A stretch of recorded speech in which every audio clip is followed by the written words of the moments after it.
Success. How to achieve success?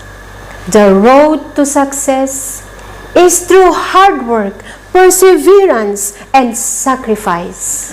Love what you are doing and everyday learning with the help of our Creator who is in heaven. Success is achievable.